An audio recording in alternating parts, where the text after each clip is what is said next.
Et la marche, le 26, nous appelons une marche parce que nous sommes en face des gens qui manifestement sont de très mauvaise foi. Vous avez vu comment Corneille Nangaa a traité tous les candidats président de la République il y a 48 heures. Les gens viennent vers eux pour parler, pour essayer un peu de voir si on peut sauver le processus électoral. Mais nous sommes en face des gens qui ont tout boutiqué et qui ne veulent rien négocier. Ils savent qu'en négociant avec la population congolaise ou en écoutant les peuples, on va impérativement élaguer la machine, on va nettoyer le fichier électoral et leur candidat va perdre. C'est comme ça que chaque fois que les gens veulent corriger, veulent ajuster le processus électoral, il y a toujours une mauvaise foi. Alors il ne nous reste que l'ARI pour que la population congolaise elle-même se prenne en charge, elle s'exprime. Le 26, ça sera un début d'une série de manifestations qui ne font qu'aboutir soit à la correction du processus électoral, soit au départ de Nangaa et de tout son système. Pensez-vous que l'ARI serait une solution? Mais nous n'avons plus trop de choix. Ici, nous n'avons plus trop de choix et l'ARI est constitutionnel. Nous sommes en train d'interpeller la population congolaise à appliquer effectivement cet article 64.1 de la Constitution parce qu'un processus électoral qui n'est pas conforme aux lois de la République et qui va prendre le pouvoir en dehors du concept constitutionnel de la prise du pouvoir. Et c'est à ce moment-là que nous sommes obligés d'appliquer l'article 64.1 de notre Constitution.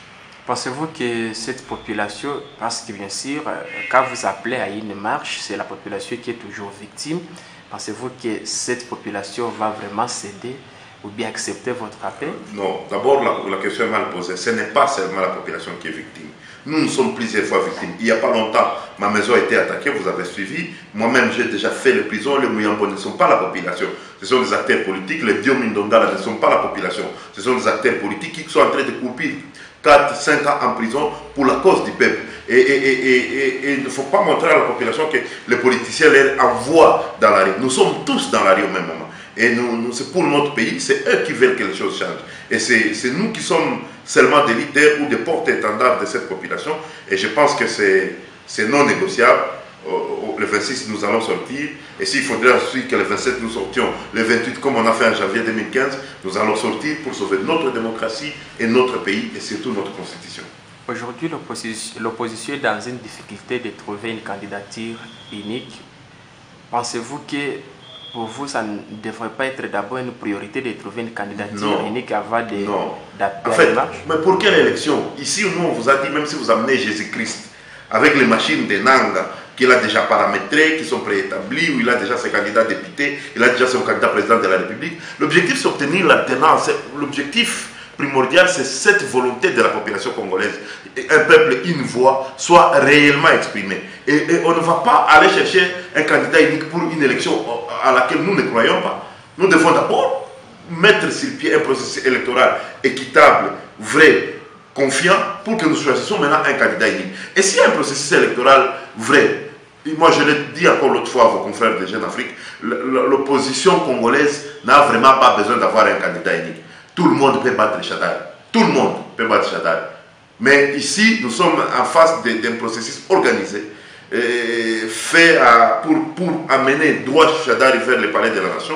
C'est ce que nous ne voulons pas. Même si on s'organisait aujourd'hui, comment? Tant que la machine sera là, tant qu'ils auront 10 millions de votants pour eux-mêmes, nous n'allons pas gagner cette élection. Donc nous, le combat est ailleurs, d'abord, avant d'arriver à la candidature unique de l'opposition.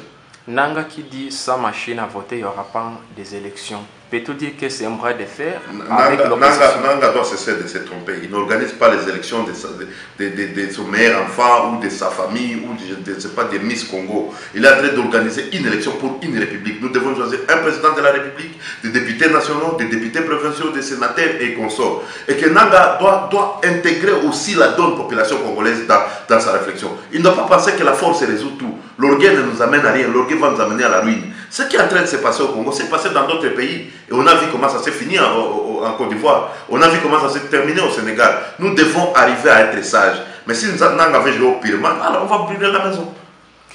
Et vous, par rapport à cette mobilisation, comment vous trouvez, disons, son impact à Goma? Mais nous ne faisons que commencer. Goma, c'est déjà une ville révolutionnaire connue. Donc pour Goma, nous n'avons aucun problème. Le 26, la population de Goma, de Beni, de Butembo, de Bukavu, ils vont tous répondre présent au rendez-vous de l'histoire. Et je sais qu'à Kinshasa, et Lubumbashi, le Congo sera debout et sera présent. Même en Équateur. Parce que maintenant, trop c'est trop, ça exagère. Avec toutes ces manifestations qui commencent, est-ce que croyez-vous aux élections le 23 décembre? Nous ne croyons pas à n'importe quelles élections. Mais si Kabila n'organise pas les élections au 23 décembre, et lui et Nanga, nous allons être obligés d'abord de les mettre de côté pour qu'il y ait d'autres institutions et d'autres personnes nous amènent vers les élections. Un message pour la population. Soyez debout, votre temps est arrivé, ce pays nous appartient.